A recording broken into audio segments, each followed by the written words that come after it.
хоёр асуулт байна. Эхнийх нь 3 яам маань өнөөдөр гуруулаа болсны дараа биш, болохоос өмнөх арга хэмжээ авъя буюу урьдчилан сэргийлэх тал дээр анхаарч чадна бол баяртай байна. Тэгжиж л бид нэр энэ асуудлыг үе тэнгийн дээрлэлтийг бид нэр шийдэж чадна тийм ээ. За урьдчилан сэргийлэх аян гэд маш олон аяныг 3 яам гуруулаа хэрэгжүүлжээ. Дээрлэлт, дэлгэрүүлэх ёсгүй. Үе тэнгийн дээрлэлтгээс урьдчилан сэргийлэх аян хүүхдээ сонсъё гэх мэт тийм. За жишээ нь гэр бүлийн яам, боловсролын яам, тус бүрдээ жилд бараг их үедээ бол 300-аас 400 мянган орчим хүүхэд хамруулж чадж байна. 100-аас 200 мянган эцэг эх нарыг бас хамруулж чадж байна. Албан агчдыгаас хамруулад явж байна. Энэ дээр хэдүүлээ үр дүнгээл ярих хэрэгтэй болов гэж бодож байна. Энэ аянуудыг зохион байгуулахад ямар хэмжээний төсөв зарцуулсан бэ гэдэг нэгдсэн тоо байдаг болов яам тус бүрээрээ. Энэ аяныг зохион байгуулснараа үе тэнгийн дээрлэлт хэдэн хувь буурчна гэсэн үр дүнгийн судалгаа бас байгаа юу? Та бүхний ирүүлсэн тайлан дээрээс харахаар одоогийн нөхцөл байдлын зүйл харагдаж байгаа болохоос биш. Яг энэ аяныг хэрэгжүүлснээр тэдэн хувь үе тэнгийн дээрлэлт буурчээ. Эцэг эхчүүд хүүхдүүдээ сонсдог болжээ. Гэр бүлийн доторх энэ асуудлууд шийдэгдэжээ гэсэн ийм үр дүнг нэгдүгээр тусамаарай. Хоёрдугаарт нь 108 дугаарлуу жилд дунджаар 1000 орчим дуудлага ирдэгэ. Тайлангаас харахад бол 10% нь танахаас зөвлөгөө өгч хаагаад 90% нь болохоор шилжүүлдэг гэсэн байна тийм ээ. Шилжүүлэг дээрээ болохоор 21 аймаг 9 дүүргийн хүүхэд гэр бүлийн хөгжил хамгааллын газар хилцүүдэд шилжүүлсэн байна гэж ойлголоо тайлангаас. Энэ шилжүүлсний дараа ямар арга хэмжээ авсан бэ гэдгийг танаа зүгээс одоо мөрддөг үү? За яг энэ 31-р сургууль дээр ийм асуудал гарсан байна. Манай дээр ийм зөвлөгөө өгөх боломжтой байна өглөө. Цааш нь 31-р сургуулийн Сүхбаатар дүүрэг гэх юм уу те. Сүхбаатар дүүргийн энэ гэр бүлийн хөгжил хамгааллын газар хэлтс рүү шилжүүлсэн учраас ийм арга хэмжээ аваад ингэж хэрэг хаагдсан байна ч гэдэг юм үү те. Асуудал шийдэгдсэн байна гэсэн. Тийм тайлангийн араас явдаг уу? Ийм хоёр асуулт. За гишүүний асуултанд хариулъя. Боловсролын яамны санхүүгийн хэлтсийн дарга дэсвэрэн. За 2025 оны төсвийн хүүхд хамгаалах зардлын төсвийн хэрэгжилтийн талаар танилцуулъя.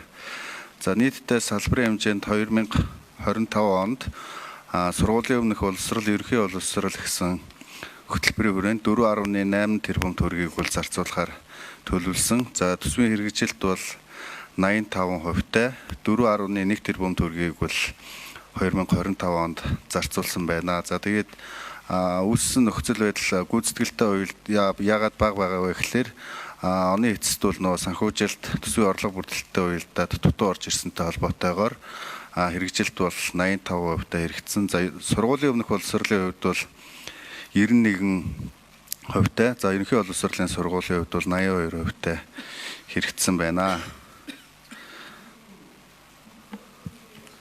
За баахан тэр микрофон руу очоор хариулах хүмүүс зөндөө олон аян хийсэн байна.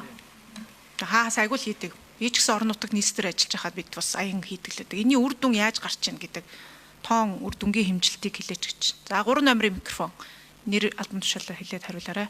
За боловсролын салбарт авч хэрэгжүүлсэн арга хэмжээний үр дүнгээс би нэг тоо хэлмээр байна. За 24-өөс 25 оны хичээлийн жилд үе тэнгийн дээрлэлтэнд 16,117 суралцагч өртөөд байна гэсэн мэдээлэл манай дэцайдын мэдээлэлд гарсан байгаа. За энэ нь одоо өмнөх хичээлийн жилээс бол 1.2% буурсан үзүүлэлттэй байгаа. Өөрөөр хэлбэл одоо тухайн тохиолдолд одоо хүүхд хамгааллын болон хамтарсан баг шуурхай тусламжийн үйлчилгээ, хүүхд хамгааллын үйлчилгээ, нөхөн сэргээх үйлчилгээг төлөвлөн хэрэгжүүлж ажиллаж байгаагийн үр дүнд одоо манай энэ тоо 1.2% өмнөх хичээлийн жилээс буурсан гэсэн үр дүн гарсан байгаамаа.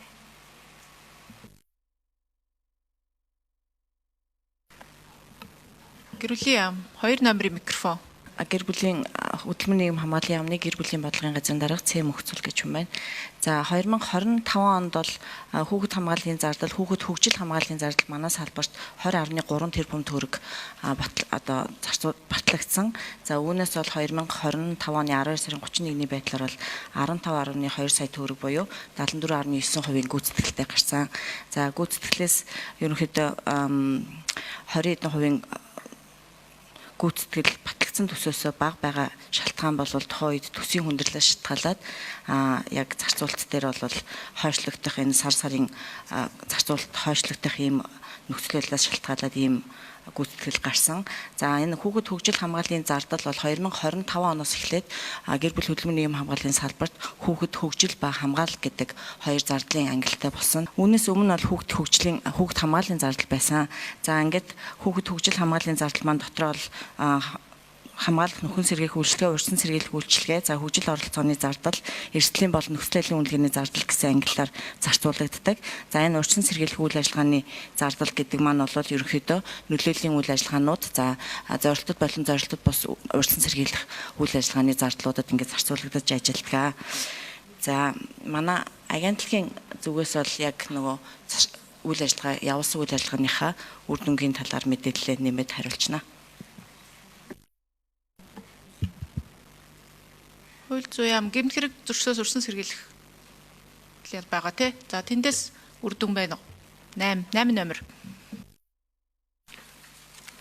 Гэмт хэрэгээс урьдчилан сэргийлэх ажлыг зохицуулах зүйлийн ажлын албаны дараа Буянбат байна. Та бүхний энэ өдрийн мэндийг мэдье. За яг тухайлсан хүүхэд хамгаалалт зориулсан зардал бол байхгүй. Гэмт хэрэг гэр бүлийн хүчирхийлэл хүүхэд гэмт хэрэг тохирохоос урьдчилан сэргийлэх зардалт бол 21 онд 333 сая 200 мянган төгрөг, 22 онд 254,700 мянган төгрөг, 23 онд зөвхөн орон нутагт 173 сая 100 мянган төгрөгийн санхүүжилт олгож санхүүжилттэй байсан байна. 24 оноос хүүхэд хамгааллын тухай хуулийн шинжилсэн найруулга батлагдаад энэ удирдлага хүүхэд хамгааллын үйл ажиллагааны удирдлага зохион байгуулалтыг хангах чигүүргийг хүүхэд гэр бүлийн хөгжил хамгааллын асуудал эрхэлсэн төрийн захиргааны байгууллагад шилжүүлсэн учраас төсөв тавигдаагүй байна. Үр дүн бол сүүлийн 2 жил 8 хууль зүйн сайд гүйцэж хариулах юм байна. Энэ хоёр сайдын микрофон. Яг тодорхой ус үр дүнгууд мэдээж байгаа. Ялангуяа энэ замын хөдөлгөөний эсрэг урьдчилан сэргийлэх аянгууд бол замын хөдөлгөөний эсрэг гэмтрийг огцон бууруулсан. Энэ бас үр дүнгүй өгдөг юм бэл. За яг нэг талд нь энийг ганцхан аяны тоо, гэмтрийн гаргалтын тоог шууд ингэж тулгаж бас болохгүй. Энэ их олон хүчин зүйлүүд нөлөөлж байгаа. За захим гэмтэргүүд бол ер нь одоо бол маш хяналтгүй болж байгаа. Ялангуяа гүтгэх гэдэг эрүүгийн гэмт хэрэг багхгүй болсон. Ерөөсөө худал мэдээлэл тарааж байгаа захим төрлийн хэргийг хуулийн байгууллага шалгах хэрэгцээ үндэслэл багхгүй болсон. Хяналтгүй болсон. За тэр байтугай сая 16 настай хүүхдийн хэргийг сэвэлтийг бол гадаад улсуудаас хийгээд исэн. Тэгэхээр энэ бас зохион байгуулалттай өөр зорилготой бас үйлдэлүүд шинд авсрагдаад байна. Өөрөөр хэлбэл захим 7 номер баяр сайхан дарга хийж байгаа ажлын үр дүн яаж гарч ийн. Тэгээ 108-ийн дуудлагаа дараа нь яаж хяналттай ээж гэдэг асуултанд хариулъя. За манай хүүхэд гэр бүл хөгжил хамгааллын ерхий газарт энэ жил 2025 онд 833 нийгмийн ажилтан анх удаа томилогдсон байгаа. Суманд нэг нийгмийн ажилтантай болсон. 5,000 гаруй шахам хүн амтай суманд нэг нийгмийн ажилтан хүүхэд гэр бүлийн сайн сайхны төлөө 1.3 сая төгрөгийн цалинтай ажиллаж байгаа. Суманд ажил олддгүй учраас нийгмийн ажилтнууд маань тогтоод байгаа. Нийслэл дээр энэ одоо ажил дээр хүн тогтохгүй байгаа. Тэгэхээр нийгмийн ажилтан ажилласан энэ жилийн хооронд бол хүүхдийн одоо эсрэг үйлдэгдэж байгаа хүчирхийллийн илрүүлэлт ихссэн. За кейс шийдэлт нэмэгдсэн, хамтарсан багийн ажил сайжирсан. Дөнгөж сая бид нар 2 сарын 18-нд авсан 25 оныхоо одоо статистикийг 24 оны статистиктэй харьцуулахад нийгмийн ажилтнууд сум хороонд ажилласнараа тодорхой сайн үр дүн гарсан байж байгаа. За аян зохиогоод яг үр дүн төрсөн гэж бол хэлэхгүй. Би 833 нийгмийн ажилтнтай олсноор энэ жил одоо нийгмийн ажилтны кейс шийдвэрлэлт 86.7% нэмэгдэж гэмт хэрэг 18% буурсан юм амжилттай. За тухайлах юм бол хүүхэд хамгааллын үйлчилгээнд хамрагдсан хүүхэд 62.8% буурж байна. За хүмүүжлийн чанартай албадлагын арга хэмжээ авагдсан хүүхдийн тоо 2.4%-аар өсөж байна. Хүчирхийлэлд өртсөн хүүхдийн тоо 24.9% буурсан. За хүүхдийн эрхийн хууль зүйн хороогоор үйлчлүүлсэн хүүхдийн тоо 21.21%-аар нэмэгдсэн. Хараа хяналтгүй хүүхдийн тоо 62.8%-аар буурсан. Хөгжлийг дэмжих үйлчлэгээнд хамрагдсан хүүхдийн тоо 70.70%-аар буурсан. За хүүхдийн эрхийн улсын байцаагчийн зөрчил шалгасан хүүхэд 10.7%-аар нэмэгдсэн. За асрамж халамжийн төвд байгаа хүүхэд 6.8%-аар буурсан. Хүүхд харах үйлчлэгээнд хамрагдсан хүүхдийн тоо 7.9%-аар нэмэгдсэн. Тэр нөгөө хэдүүлээ үе тэнгийн дээрлэлтийн асуудлыг ярьж байгаа учраас үе тэнгийн дээрлэлтээс урьдчилан сэргийлэх аянууд маань дээрлэлт гарч байгаа хэдүүгээр бууруулсан бэ гэсэн үр дүнг асуусан. Тэгээд гэр бүлийн яамны сая 833 нийгмийн ажилтнаа гэдэг үл дэмжиж байна. Сайн ажиллаж байна. Хууль зүйн яамч гэсэн янз бүрийн аянуудыг зохион байгуулж байгааг үргэлж дэмждэг үр дүнгээ өгж байгаа гэж харж байна. Гэтэ өнөөдөр үе тэнгийн дээрлэлтийн сэдвийн талаар ярьж байгаа учраас яг энэ хүрээндээ ийм аян зохион байгуулсан чинь үе тэнгийн дээрлэлт буусан байна. Тэгээ хоёр дахь нь сая түрүүн хоёр дахь асуултаас нөгөө 108 дээр 1000 орчим дуудлага ирээд 10% шийдээд 90% шилжүүлдэг гэсэн. Тэр 90% шилжүүлсэн тэр зүйлүүдийн араас явдаг уу гэсэн асуултанд хариулт авъя. Лусан жамц гişүнэ манад жилд 108 мянга гаруй дуудлага ирдэг.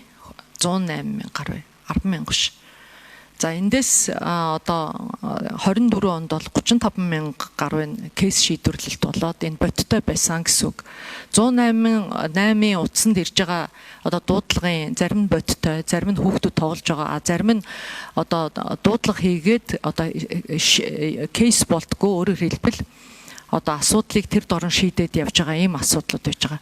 За шилжүүлээд байгаа гэдэг нь харьяаллын дагуу тухайн аймаг орон нутагт хамтарсан баг, тухайн аймаг орон нутгийн дарга нар чинь бүгдээрээ хүүхдийн орон нутгийнхаа зөвлөлийн дарга нар хүүхдийн зөвлөлтөй байгаа шүү дээ.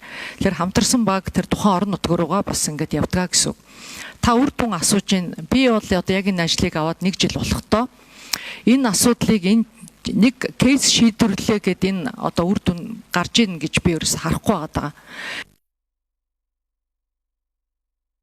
Баяр сайхан дарга би нөгөө та бүхний тарааж өгсөн материалыг харж байгаа л асууж байгаа юм шүү.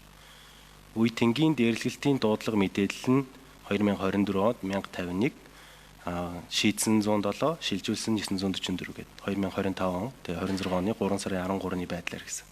Энийг асуугаад шилжүүлсэн 944-ийн араас явдаг үгүй юу гэсэн зүйлийг асууж байгаа. Таныг бол сайн ажиллаж гин гэж би бодож байна. Бүх одоо асуудал танаас болж гин гэж бодохгүй байна. 108-аас болж гин гэж бодохгүй байна.